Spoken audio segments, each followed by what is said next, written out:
सागर के Nepal palace colony में 30 जुलाई की रात को हुए ट्रिपल मर्डर मामले का गुरुवार को सागर पुलिस ने खुलासा कर दिया। प्रभारी एसपी डॉक्टर संजीव उइके ने प्रेस कॉन्फ्रेंस आयोजित कर जानकारी देते हुए बताया कि मामले में शुरू से ही परिजन का हाथ होने का शक था, जिसको लेकर एफएसएल, फिंगरप्रिंट और साइबर टीम सहित अन्य पुलिस अधिकारी लगातार जांच पड़ताल में जुटे हुए थे, जिसमें सामने आया कि देवर प्रवेश पटेल द्वारा भाभी वंदना पटेल और दोनों सगी भतीजियों अवंतिका और अनविका की हत्या की गई।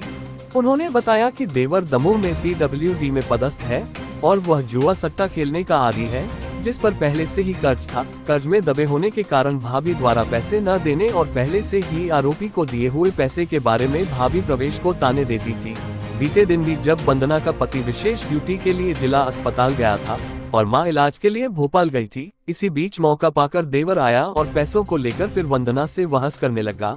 बात इतनी बड़ी कि आरोपी देवर प्रवेश ने किचन में रखे हंसिए से अपनी भाभी वंदना पर वार किए, जिससे उसकी मौत हो गई। वहीं खड़ी भतीजी अवंतिका रो रही थी और पहचान होने के डर से उसे भी आरोपी ने मार दिया। साथ ही छोटी भतीजी अनविका को भी मौत के घाट उतार दिया। इसके बाद आरोपी मौके से भाग निकला, जिसे पुलिस ने गिरफ्तार कर लिया है। प्रभारी एसपी ने बताया कि मामला काफी हृदय विदारक है और पुलिस की कोशिश रहेगी मामला फास्ट ट्रैक कोर्ट में चले और आरोपी को कड़ी से कड़ी सजा मिले। करीब 10:30 बजे कंट्रोल रूम को सूचना प्राप्त हुई कि पास की कॉलोनी नेपाल पैलेस कॉलोनी है, वहाँ पे 3 मंजिला भवन में नीचे वाले फ्लोर पे एक महिला और उसकी 2 बच्चियों की लाश पड़ी है। जैसे ही कंट्रोल को सूचना मिली, उनने जो है अधिकारियों को सूचना दिया। तत्काल में पुलिस मौके पे पहुंची, वरिष्ठ अधिकारी भी मौके पे पहुंचे क्योंकि 3 घटनाएं एक साथ हुई थी। मृतिका है, उसका जो देवर है, जो अभी दिसंबर तक यहीं रह रहा था पत्नी के साथ में, क्योंकि उसकी अनुकंपा नियुक्ति हुई थी और वो अभी अपने जनवरी में ही अपनी पत्नी के साथ में दमोह में रह रहा है। वो घटना दिनांक को उसकी सागर में उपस्थिति थी, जिसके बारे में कोई जानकारी नहीं प्राप्त हुई थी और उसके मोबाइल भी लगातार बंद चालू हुए थे।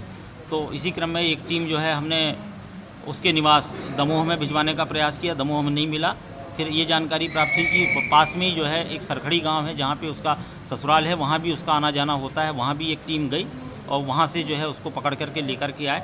उससे पूछताछ हुई। पहले तो जो है उसने कई बार अपने बयान बदले, लेकिन जब उसके सामने जो हमारे पास में उसके खिलाफ साक्ष्य थे वो सामने रख करके उससे हिकमत अमली से पूछताछ हुई तो उसने पूरे घटनाक्रम का खुलासा किया और उसके द्वारा बताया गया कि उस पर जो है काफ़ी पैसे का कर्ज था, पहले भी रहा है उसके ऊपर कर्ज, और उस कर्ज को उसके भाई ने जो है वो करीब 10 लाख रुपए दे करके वो कर्ज चुकाया था। एक दोस्त के साथ में यहीं घटनास्थल के पास तक मोटरसाइकिल से आया और यहाँ से जो है अपने घर गया।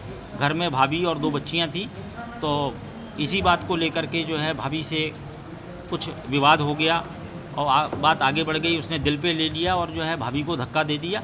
भाभी ने इसका विरोध किया तो उसने पास में रखी हसिया जो है, हसिया से 2-3 वार करके भाभी को चोट पहुंचाई और जिससे जो है भाभी की हत्या हो गई।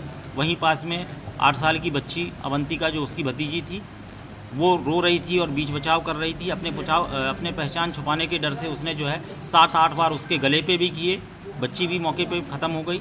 उसके बाद दूसरे वाले कमरे में जो बेडरूम है वहाँ पे छोटी बच्ची रो रही थी, उसको भी उसने पहचान छुपाने के उद्देश्य से जो पास में बट्टा पड़ा हुआ था पत्थर का, उससे चोट पहुंचा करके सिर में और माथे में चोट पहुंचा करके जो है उसके साथ भी घटना घटित की, वो भी मौके पे ही ख़त्म हो गई।